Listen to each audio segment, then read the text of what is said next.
Sirve perfectamente para dar marco a la entrevista que vamos a tener a continuación. Le doy la bienvenida a Víctor Hernández, especialista en seguridad de la Universidad Panamericana. Ya prácticamente de casa, Víctor, ¿cómo estás?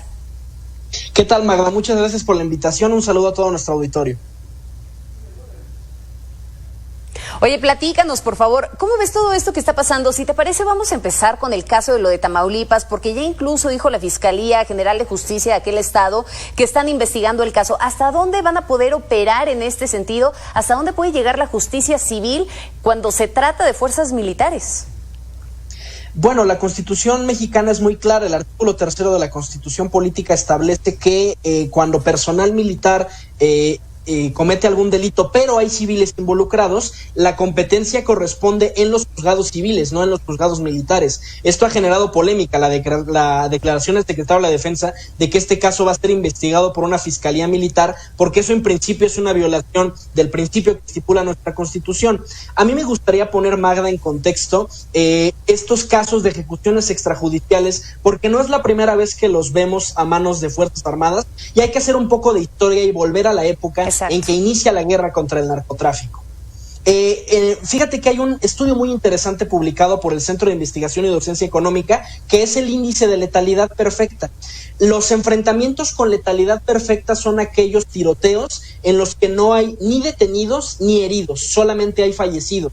De acuerdo con este estudio del CIDE, en 2007, cuando recién empezaba la guerra contra el narco, las Fuerzas Armadas se vieron involucradas en 15 de estos eventos, es decir, 15 enfrentamientos en donde no hubo ni detenidos ni heridos, y en 2011, ya con la guerra contra el narcotráfico en su pleno apogeo, hubo más de 451 tiroteos que acabaron con este saldo.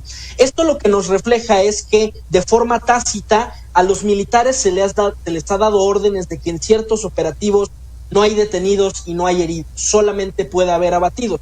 Y eso es un problema porque la legislación del uso de la fuerza estipula que solamente se tiene que utilizar la fuerza mínima indispensable para neutralizar la amenaza. Neutralizar la amenaza puede ser herir a una persona, inmovilizarla, y en ese sentido ha sido muy preocupante a la luz de este proceso de militarización de la seguridad pública el tener estos datos tan alarmantes de que las Fuerzas Armadas han incorporado esta práctica de forma cotidiana en sus operaciones de seguridad pública.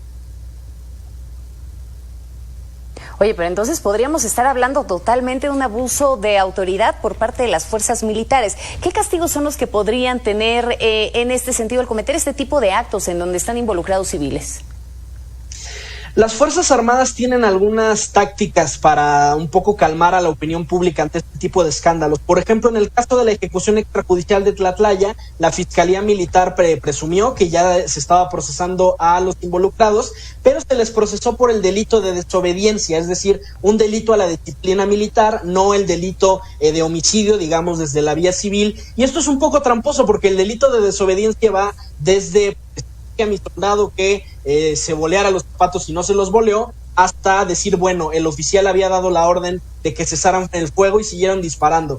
Yo creo que en este caso de Nuevo Laredo es muy importante tener en cuenta el factor emocional que juega detrás de cualquier enfrentamiento. Quizás los militares siguieron disparando porque vieron movimiento dentro de la camioneta, quizás cuando los soldados de un carro escuchan el disparo de otro vehículo, pues reaccionan instintivamente, piensan que tienen que defender a sus compañeros. Creo que el problema no está tanto en la cantidad de disparos en este enfrentamiento, sino en el hecho de que se mintió en el informe policial homologado. En el video podemos ver que hay un superviviente y uno de los soldados grita, mátalo. Mucho en esta lógica de que, pues bueno, el mejor delincuente es el delincuente muerto, y esa es la narrativa que me preocupa. Mucha gente, a raíz de los videos de la combi y a raíz de este enfrentamiento, han dicho al diablo los derechos humanos, al diablo el debido proceso, al diablo la presunción de inocencia, mátenlos en caliente. Y eso a mí me parece profundamente preocupante porque es un signo más de la descomposición del tejido social en México.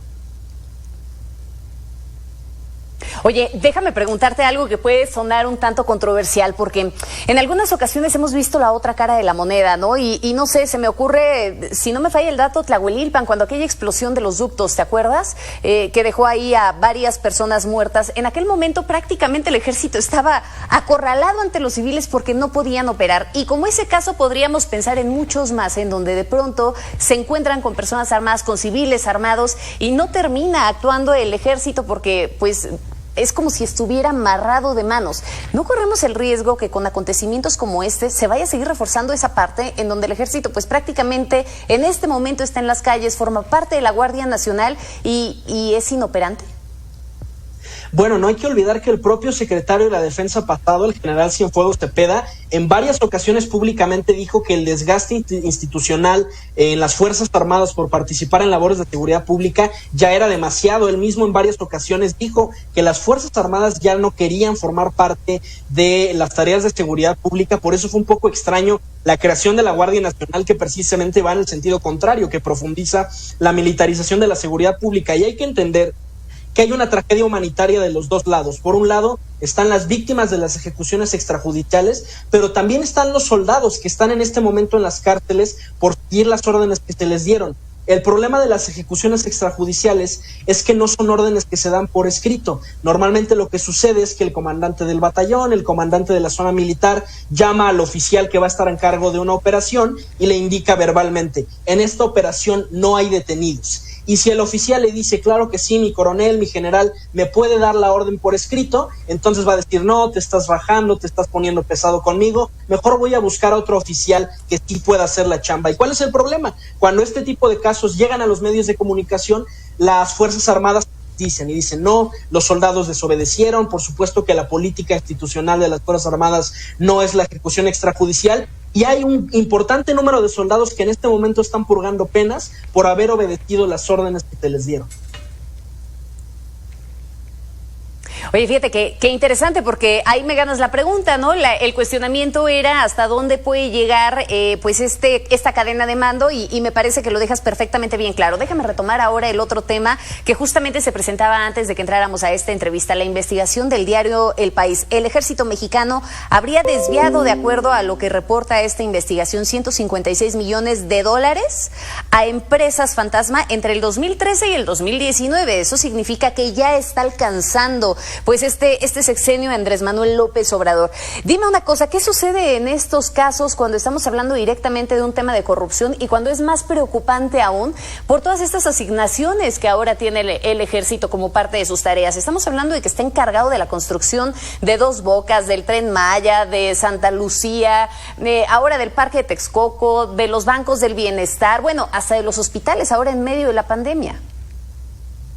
Por supuesto, hay varios problemas que dificultan la supervisión de las Fuerzas Armadas y la relación cívico-militar. De entrada, las Fuerzas Armadas, a diferencia, por ejemplo, de la Policía Federal o de las policías locales, no tienen evaluaciones de control y confianza. Muy específicamente, no tienen evaluaciones poligráficas que se suelen utilizar precisamente al investigar este tipo de situaciones de corrupción, situaciones de desvío de recursos, y eso de entrada, de cara a la creación de la Guardia Nacional, es muy peligroso porque en principio los miembros de la Guardia Nacional ya no son militares, ya son policías, al menos en el papel, y tendrían que hacer evaluaciones de control y confianza para que no se presentaran este tipo de situaciones, y a la fecha, de acuerdo con información del Observatorio de la Guardia Nacional, eso no ha sucedido. Los únicos elementos que sí han tenido sus exámenes de control y confianza son los ex policías federales, pero no los soldados. Segundo, hay un gran problema de desconocimiento de cómo operan las Fuerzas Armadas. Este es un problema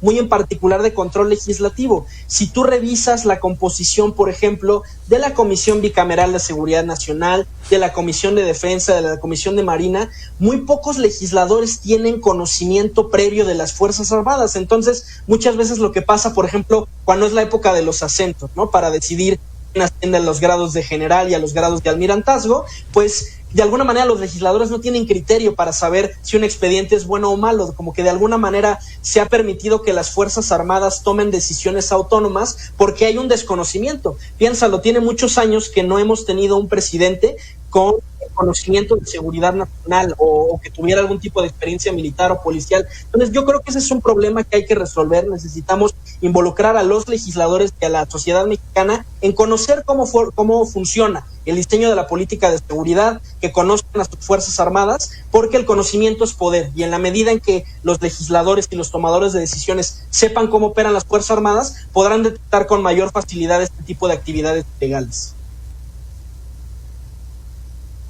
conocimiento es poder. Y ¿sabes qué? Que ahora la mayor preocupación es justamente lo que podemos llegar a esperar con la Guardia Nacional, que en su mayor parte, ya lo has dicho, está conformada por militares y también por policías, ¿no? Sin embargo, sin estos exámenes de confianza, ahí puede haber un gran problema. Muchísimas gracias, Víctor, por tomarnos esta llamada, por estar en esta conversación. Nos vemos pronto. Muchas gracias, Magda. Hasta luego.